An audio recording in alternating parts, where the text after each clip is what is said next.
Office যাবার সময় তোমরা জ্ঞান জ্ঞান করে আমার মনটাই নষ্ট করে দাও। ও ভগবান, কি অভিশাপ জীবন আমার, কি অভিশাপ জীবন আমার। তুমি আমাকে সহ্য করার শক্তি দাও ঠাকুর।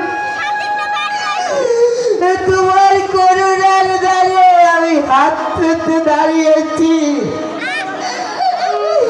ইচ্ছে হয় করুণা করো, দুঃখের আঘাতে আঘাতে এই পৃথিবীর মুখ থেকে তুমি আমাকে নিয়ে যাও ঠাকুর। আর আমি সহ্য করতে পারছি না, আর না।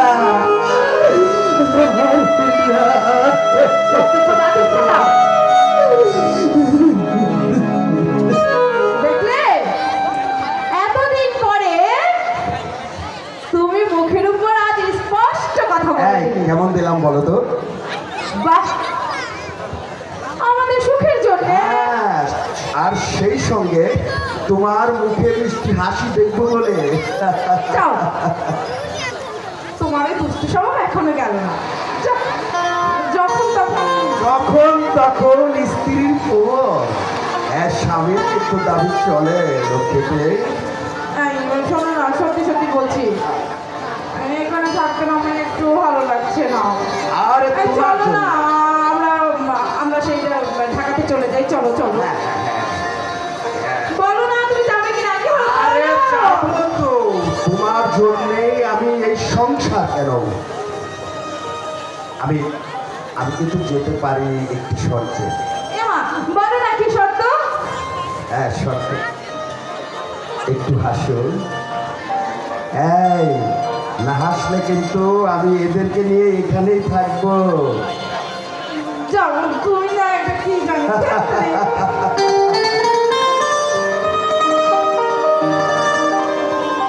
মিলে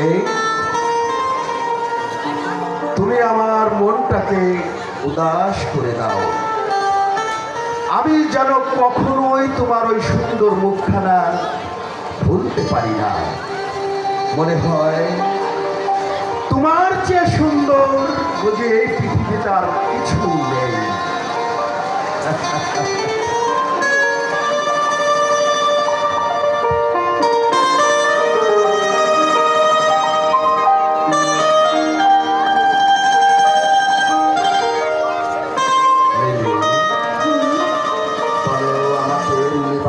সারাটা জীবন পাশে রাখবে, কোথাও তুমি আমাকে ভুলে যাবে না। আমি সারা জীবন তোমাকে এমনি ভাবে পাশে রাখবো, এমনি ভাবে জড়িয়ে রাখবো।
যাবে মিলে পরশ করে স্বর্গ আসিয়া দাঁড়ায় তখন আমাদের করে ধরে। দাদা তুমি এখানে, অথচ তোমাকে আমি খুঁজছি। বললাম কে চাই তোর এখানে? রসভঙ্গের অপরাধ ক্ষমা করে দাদা। এই সাত সকালে তোমাদের প্রেমের খেলা চলছে জানলাম, কিন্তু এখানে আসতাম না দাদা। আলাদা করিস না পল্লব। গুরুজনের সঙ্গে কিভাবে কথা বলতে হয় সে শিক্ষা কিন্তু তোমার আজও হলো না। দাদা দাদা আমার এই কথা তো তুমি রাগ করলে দাদা। অথচ অথচ 2 বছর আগে এর চেয়ে কত অন্যায়, কত অপকার তুমি মুখ বুঝে সহ্য করেছো, কোনোদিন প্রতিবাদ করনি। তবে কি এই কথাই ঠিক দাদা? কি ঠিক? না না না, কিছু নয় দাদা, কিছু নয়। আমি বলছিলাম আজ আমার পরীক্ষার ফিস জমা দেবার দিন। তার জন্য আমি কি করতে পারি? দাদা টাকা জমা না দিলে যে আমার পরীক্ষা। টাকা টাকা আর টাকা। দাদা আমি কি টাকা তৈরির যন্ত্র রাখি যে আমার কাছে টাকার গাছ আছে? খেলায় খুশি যখন যাবে তখনই তোমাকে দেবো। দাদা দাদা আমি তোমাকে আর একটি টাকাও দিতে পারবো না। এই, তাছাড়া পরীক্ষা দিয়ে তোর কি হবে? বিয়ে পাশ করে তো আর চাকরি করতে পারবি না। তা হয়তো পাবো না দাদা, কিন্তু এতদিনে যখন লেখাপড়া করে এলাম তো এখন সামান্য কোনো টাকার জন্য আমার এই পরীক্ষা। চেষ্টা থাকলে সামান্য টাকাটা তুমি ওই নিজেই জোগাড় করে নিতে পারতে। বৌদি আমার কাছে হাত পাততে হতো না। বৌদি হ্যাঁ, শোন পল্লব, একটা কাজের চেষ্টা কর। আমার একা রায়ে এইভাবে সবাইকে বসিয়ে বসিয়ে আমি খাওয়াতে পারবো না। দাদা দাদা তুমি কি আমার সেই দাদা?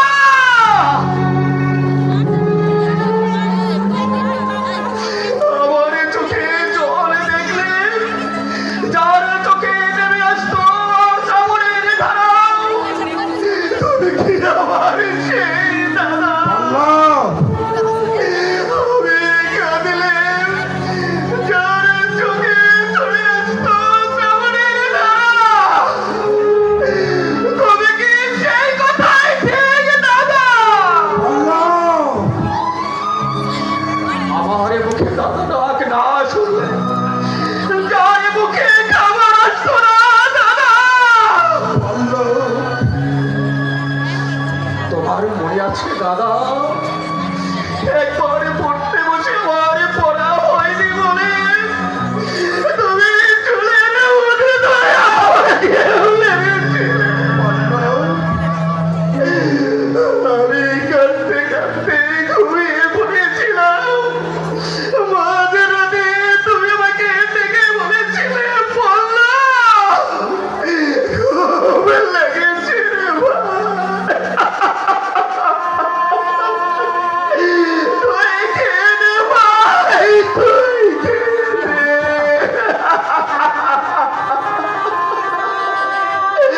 আর আমি কোনোদিন তোকে মারবো না রে ভাই, আমি আর কোনোদিন তোকে মারবো না। তুই এখন থেকে মন দিয়ে লেখাপড়া করবি ভাই, তোকে তো অনেক বড় হতে হবে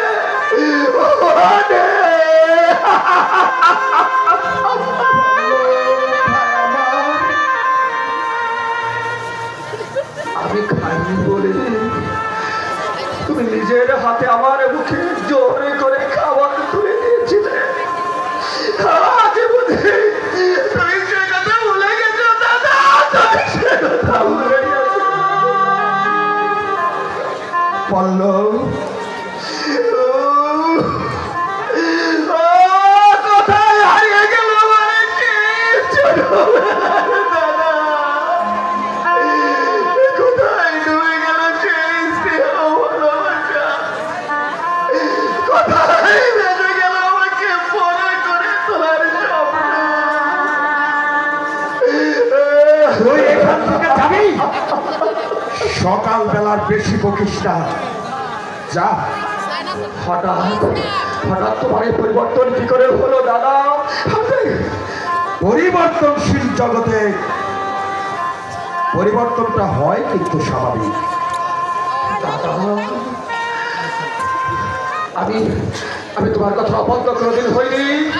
আমি আজও হব না দাদা, আমি আজও হব না। তোমার কথা মতো আজ আমি পরীক্ষা না দিয়ে আমি কাজের চেষ্টাই করবো। সুবুদ্ধি হয়েছে। তবু তবু তুমি জানো আমাদের ভাতৃত্বের বন্ধন ভেঙে দিও না দাদা, ভেঙে দিও না।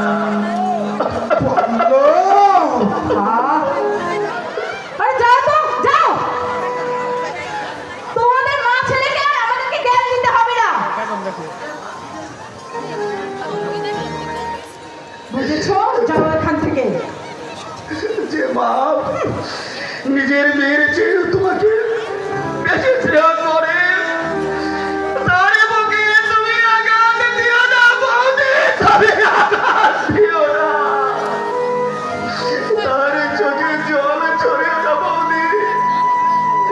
বাবা মায়ের চোখে জল ছড়ালে কেন সন্তান সুখী হতে পারে না দাদা? কোন সন্তান সুখী হতে পারে না।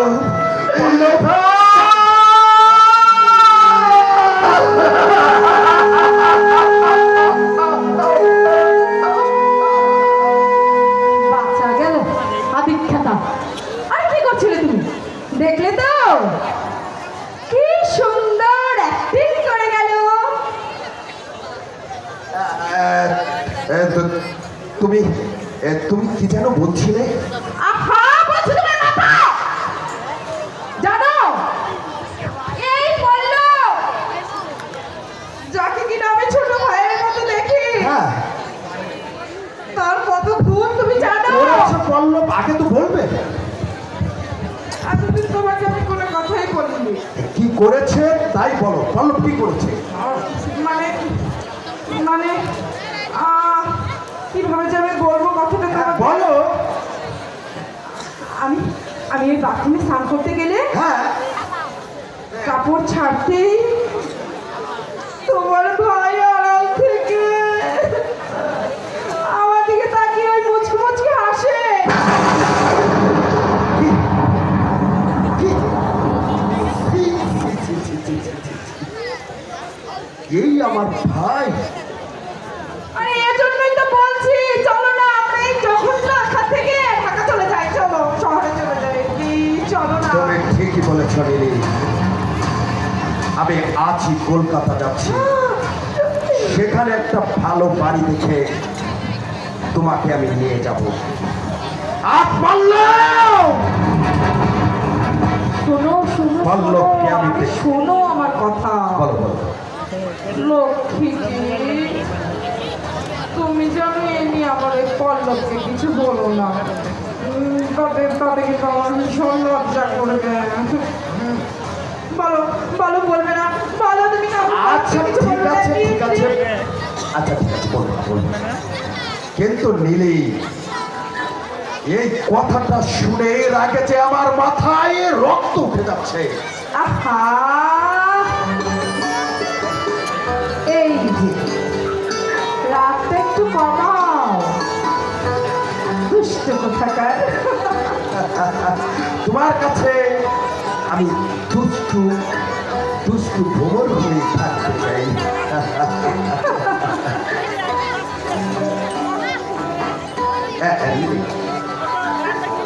আটটা 10 বেজে গেছে, ট্রেনের সময় হয়ে গেছে, এখন আমি আসি। তাহলে আসি।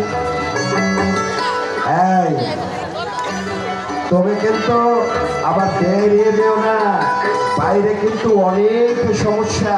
ঠিক আছে? বাই।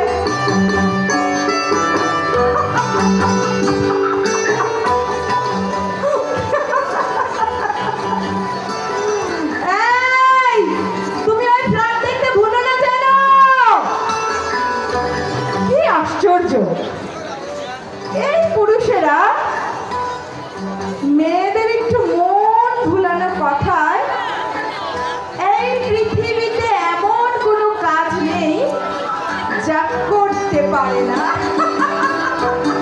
বৌমা বৌমা ও সমর কি চলে গেছে বৌমা? জঞ্জাল এসে হাজির হলো। আপনারা আমার কি চাই? হ্যাঁ, তেমন কিছু না বৌমা। শান্তিতে আপনাদের সাথে কথা বলবো তাও হবে না। আরে মানে ওই দুটি কমলা লেবু আনতে বলতাম। কমলা লেবু? হ্যাঁ মা, আরে মুখটা কিছুদিনে যাব বেশ তিতো তিতো লাগছে। তুমি কাল সমরকে বলবি আমি খেতে চেয়েছি। আরে সমরই শুনলে নিশ্চয় এনে দিবে। আচ্ছা আচ্ছা, আপনারা কি ভেবেছেন বলুন তো? আমরা আবার কি ভাববো বৌমা? বলছি বলছি ওই একটা মানুষের উপার্জনে এতগুলো লোক এই যে খেলে ছড়ে দিন রাত ছচ্ছে, কড়ি কড়ি ওষুধ কিনছেন, এক বাবুই নাক সাহেবি করে কলেজে যাচ্ছে। এ বেশার আশা করেন কি করে শুনি? সে আর কি বৌমা, মাত্র তো দুটো কমলা লেবু। দুধটা কমলা লেবু? কমলা লেবু গাছে ধরে না? এসব বাজে পয়সা খরচ করে উঠে একটি পয়সা আমাদের কাছে নেই।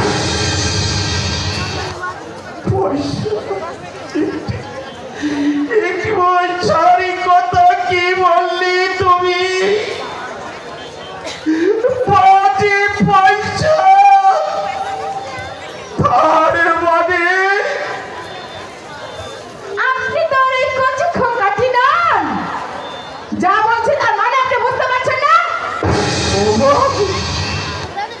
আপনারা আপনারা সবাই মিলে এই বড় ছেলেটাকে পেয়েছেন কি? হ্যাঁ, শুনে পেয়েছেন কি? সর্বশান্ত করবার বন্দী আছেন, তাই না?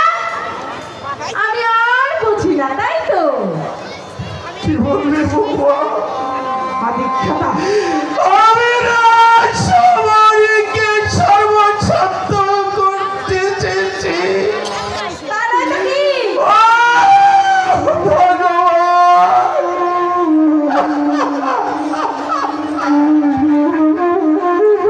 থাক, থাক, থাক।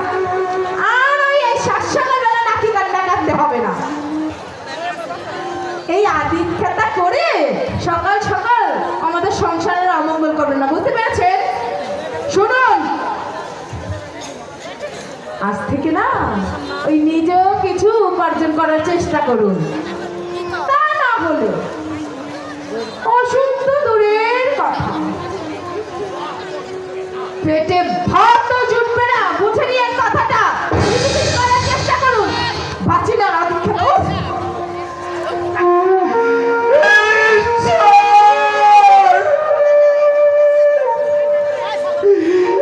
এই কথা শুনে মরে জন্যই কি তুমি আমাকে পাঠিয়েছ?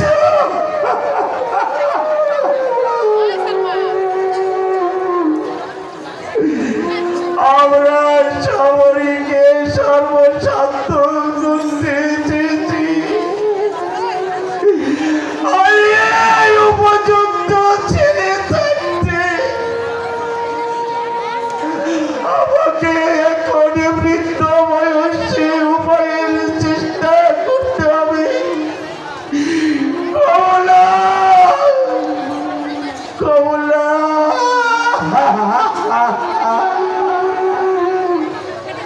তুমি আবার আমার মাথা থেকে বিছানা থেকে উঠে এলে কেন? আচ্ছা কমলা, তুমি কি বলতে পারো এখন আমি কোথায় দাঁড়িয়ে আছি? কেন, বাড়িতেই তো আছো। না না কমলা, তুমি ভুল বলছো। এটা বাড়ি নয়, এটা চোরাবালির স্তূপ, এটা জগৎ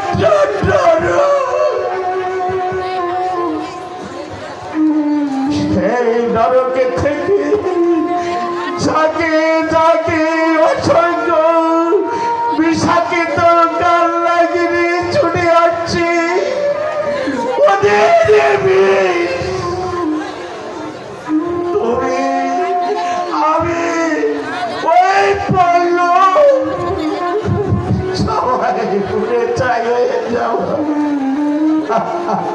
ওগো, কি হলো তোমার?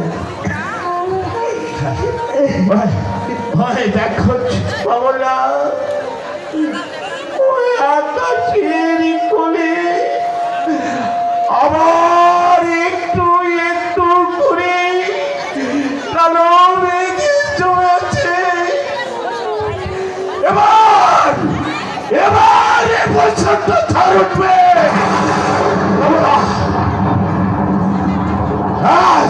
আমরা তুমি দালানা দরজাগুলো শক্ত করে বন্ধ করে দাও। ওগো, তুমি একটু শান্ত হয়। কই, কোথায় মেঘ? আকাশটা তো পরিষ্কার। না না না না, তুমি দেখতে পাচ্ছ না? তোমার এই দেখার চোখ নেই। তুমি স্নেহের মতো হয়ে গেছো তোমরা। কিন্তু আমি স্পষ্ট ভাবে দেখতে পাচ্ছি একটা ভীষণে ঝড় উঠবে। সেই ঝড়ে বাড়ি গাড়ি ভেঙে চড়ে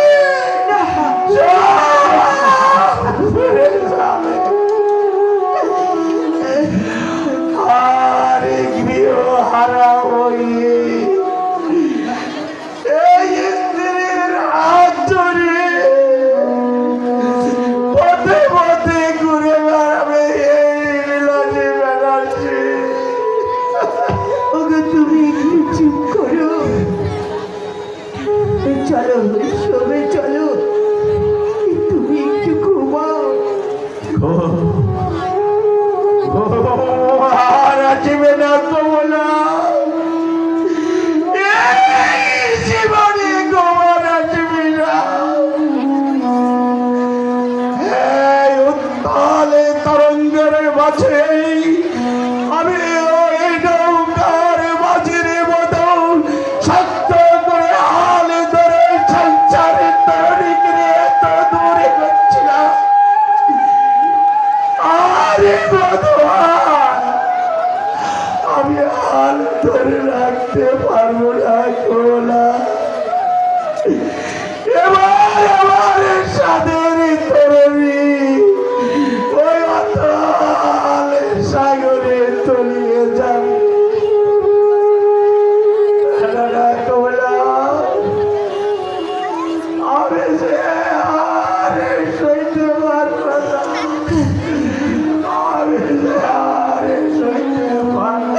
ওগো, শোনো, কথা শোনো। তোমার যে শরীরটা খারাপ, শোনো, চলে গেল এ মধুরী।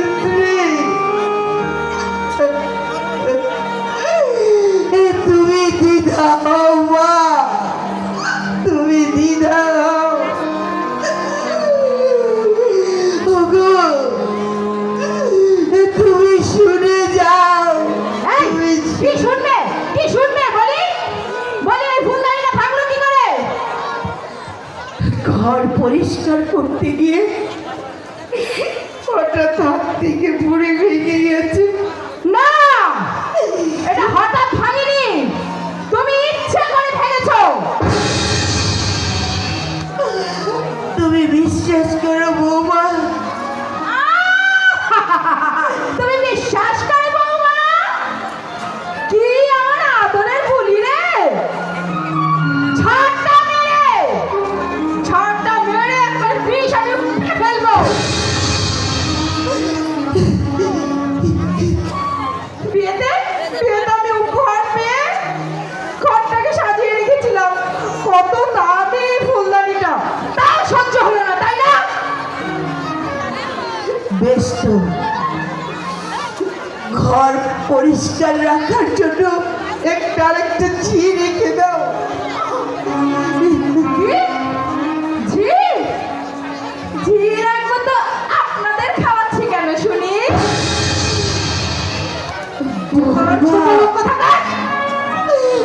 চুপ করো বৌমা, তুমি চুপ করো। চুপ করবো? এই কথা কেউ শুনতে পেলে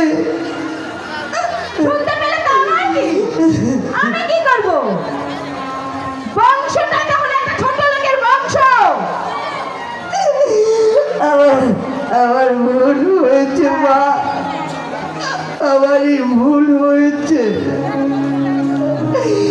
আর কোনোদিন আমি তোমাকে বড় কথা বলবো না। আমি তোমার কাছে হাত জোর করে ক্ষমা চেয়েছি। বাস! ওই নোংরা হাত আর আমাকে স্পর্শ করতে হবে না।